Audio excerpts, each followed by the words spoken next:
This is You've Already Been Hacked, recorded on 26 June 2021.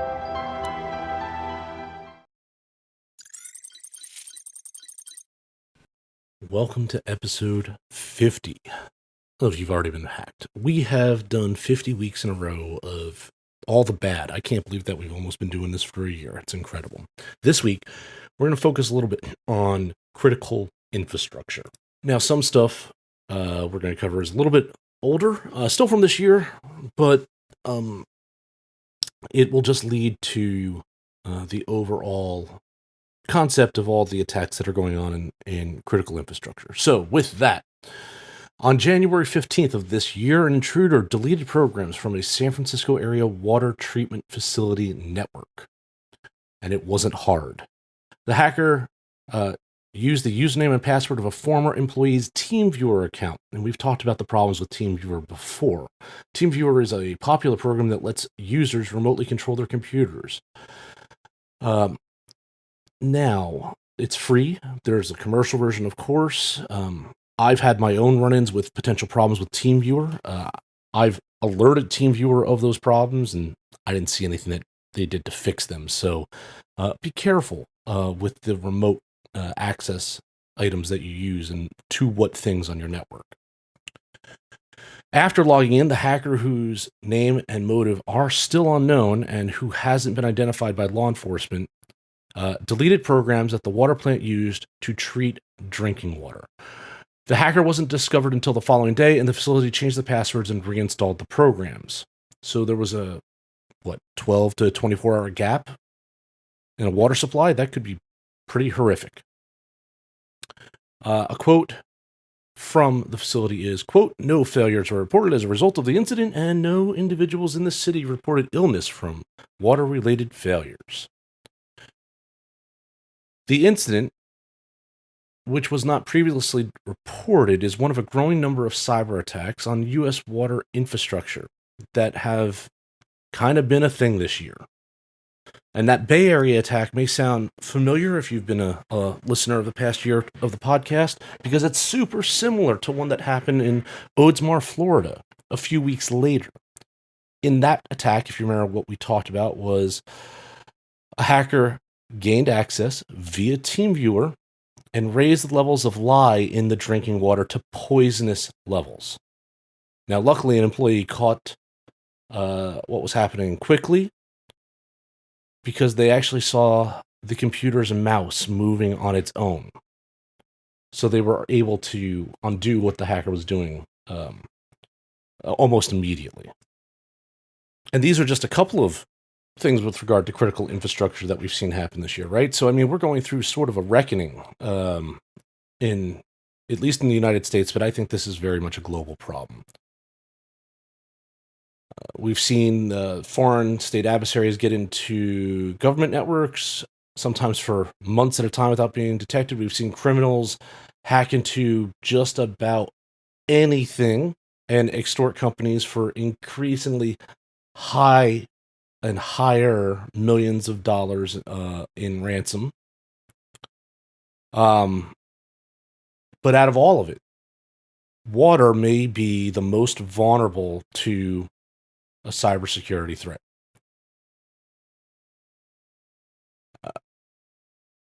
U.S. water infrastructure has some built-in security, most notably its lack of centralization. It's not all controlled by a single entity or even by major entities. It's controlled very, very much by regional and local entities. So a widespread, water hack would be difficult to pull off, much like a hack against the United States election system, because each facility is independent. But what that also means is there's no easy cure-all solution space that would stop it from happening. In my class, an example I use, which is just a couple years back at this point, is Iranian-based hackers gained access to a dam in upstate New York. And the only reason why they were not able to cause a catastrophic event is that the dam control system, the actual physical hardware that the control system was regulating, was down for maintenance. That's luck, not preparation. Unlike the electric grid, which is largely run by many smaller non-for-profit corporations, most of the more than roughly 50,000 drinking water facilities in the United States are nonprofit entities. Some that serve large populations and large operations with dedicated cybersecurity staff, but most, rural areas in particular, often get their water from small plants, often run by only a handful of employees who are not dedicated cybersecurity experts. And this is a point I bring up in my class all the time, is that the majority of our critical infrastructure is run by small person shops. Your IT department might be 2 or 3 people, maybe. They don't have a cybersecurity department. They don't have a CISO. They don't have a CIO. Now, maybe closer to your larger metropolitans, that may not be necessarily as true. And even if they don't, or if they do have a CISO or a CIO, that guy may also be just your IT guy at the same time. So they're spread a little thin on what they're focusing on. In the United States, there has never been a nationwide cybersecurity audit of water treatment facilities, and the U.S. government has said it has no plans to do one. While individuals' facilities can ask for the federal government for help to protect themselves, few do. In most cases, it's up to the individual water plants to protect themselves, and even if they're aware they've been hacked, and that's a big if, they might not be inclined to tell the federal government, much less their customers, which means that those hacks can take years to come to light if they do it all. An example. In March, the acting U.S. attorney in Kansas indicted a former employee of a water treatment plant in Ellsworth County over an incident that had happened 2 years earlier. So I wouldn't be shocked if this, the hacks we've seen coming to light are just the tip of the iceberg. Now, CISA is tasked with protecting the country's critical infrastructure, which includes water, but it doesn't regulate the sector, and it's largely confined to only giving advice and assistance to organizations that ask for it. Now, how many in the water sector ask for it? According to CISA, only a tiny fraction of the country's water facilities choose to use their services. Quote, several hundred. Several hundred out of about 50,000. Of those that do, an internal CISA survey conducted earlier this year showed the results of as many as 1 in 10 water and wastewater plants had recently found a critical cybersecurity vulnerability. Something even more shocking is that 80% of the major vulnerabilities that were surveyed in those facilities were software flaws that were discovered before 2017. I always harp on everybody to update their software. This is an example of it.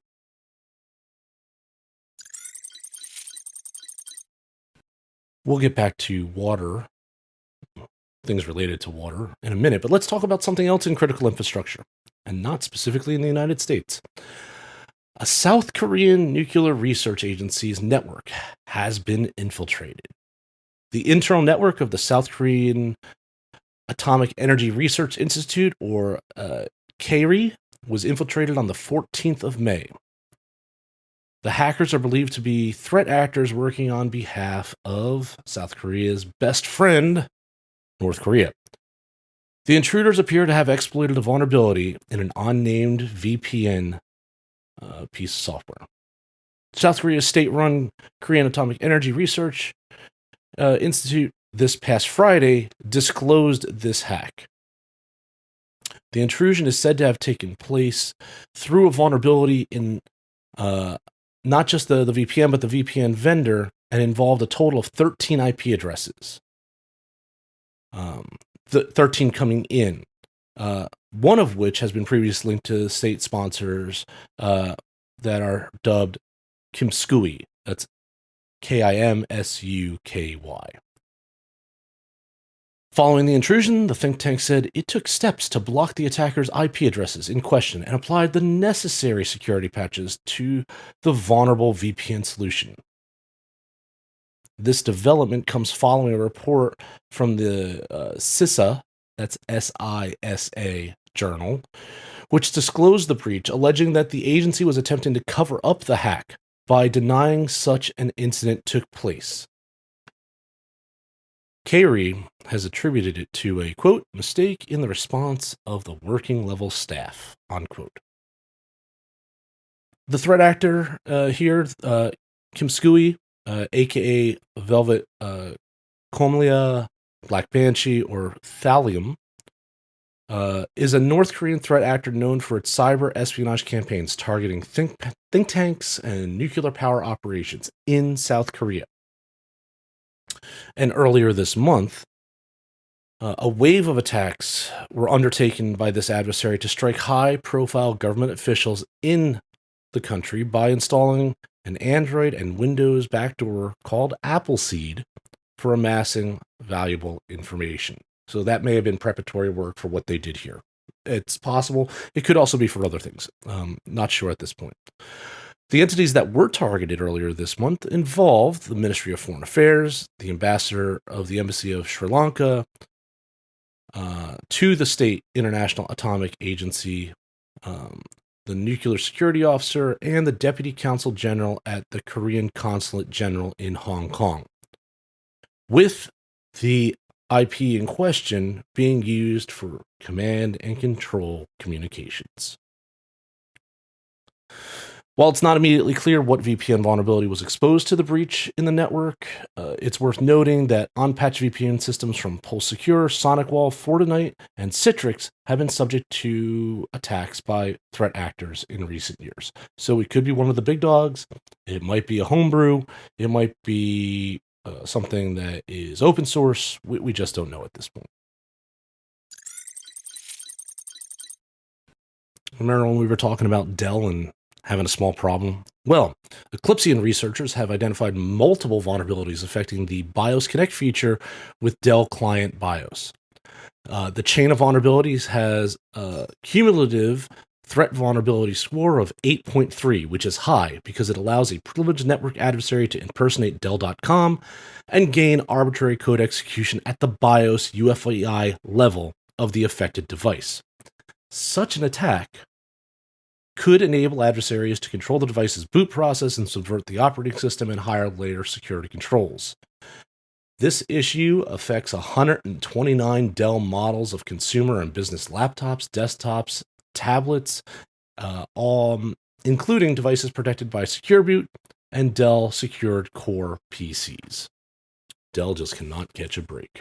So, the vulnerability stems from an insecure TLS connection from the BIOS to Dell, and there is a CVE out on that.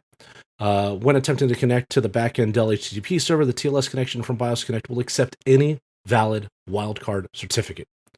And this allows an attacker with a privileged network position to impersonate Dell and deliver an attack-controlled contact back to the victim. So, equivalent to what's known as a man-in-the-middle attack. The process of verifying the certificate for Dell.com is done by first retrieving a DNS record from the hard-coded server 8.8.8.8, which is Google's DNS server. Then it establishes a connection to downloads.dell.com. However, any valid wildcard certificate issued by any of the built-in CAs contained within BIOS Connect will satisfy the connection's security, and it will proceed to retrieve the, quote, relevant files. So if anyone was able to get in the middle of all of that, they're going to redirect you to them, and then we're off to the races. When UEFI Secure Boot is disabled, this vulnerability can be used to gain arbitrary remote code execution in the pre-boot environment on the client device without needing to take advantage of an additional buffer overflow vulnerability. So there's a few different things that are happening here that allow for a great variety of attack surface. With regard to mitigations for this, the system BIOS and UEFI will need to be updated for all affected systems. However, Dell is currently recommending that users not use BIOS Connect to perform the firmware update, because if you update with bad firmware or value-added firmware from a hacker, you've already lost. Dell is advising to run a BIOS update executable from the OS after manually checking the hashes against those that are published on Dell's website. So it is a more user-intensive process to get this fixed with a level of assurance that what you're fixing it with is actually what you want to fix it with. And why did I bring this vulnerability up in a discussion that I want to have on critical infrastructure? Well, Dell tends to be a large-scale systems provider to millions of businesses worldwide. I'm sure that somewhere within your company, you probably have a Dell.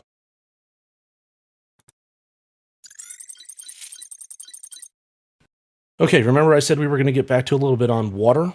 Well, this is not necessarily good or bad, but it's something that I think is going to be useful. The Water ISAC has a survey of the U.S. water and wastewater utilities. Amid all the reports we've been talking about of hackers breaking into and tampering with drinking water treatment centers, comes a new industry survey with some sobering findings. This is part of what I was talking about with regard to CISA. A majority of the 52,000 separate drinking water systems in the United States still haven't inventoried some or any of their information technology systems, which, as we all know, is a basic first step in securing your network. The Water Security Coordinating Council surveyed roughly 600 employees of water and wastewater treatment facilities nationwide and found 37.9, let's round that to 40% of utilities have identified all IT network assets, with an additional 21.7% working toward that goal. The council found when it came to IT systems tied to operational technology systems, or the actual critical infrastructure, not the admin networks, just 30.5% had identified all of their OT networked assets, with an additional 22.5% on their way to doing so. 67.9% of water treatment systems reported no IT incidents in the last 12 months. I don't know about you. I don't know if that's an accurate percentage of what actually happened. So, where does that leave us?